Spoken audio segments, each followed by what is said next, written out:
से दिनर अचिन्ह मुहँटा ए धीरे धीरे चिन्ह लेखिया लगुच से कर्कश कथा ए प्रेम बदली जाइए से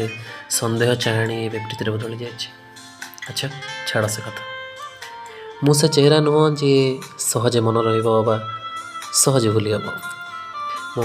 स्वार्थपर नुहे मु अविवेकी नुहे मु हिंस्र नुहे मु जड़े साधारण स्वाभिमानी मनीष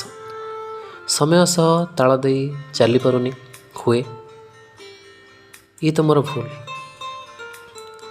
मते बुझला पर लोक मिलूना हो पारे ये भी मो भूल खेले मो लोक पहले देखारे चिन्ह जाए लोक चिन्हवा आ व्यवहार को कषिबारे मो उस्ताद समय स्रोत समय मत एत अंक कषे जे मोर लोक चिन्हबार भूल होनी किसी लाइन मो अमावास्या रात्रि चंद्रमा लेखक अंशुमान।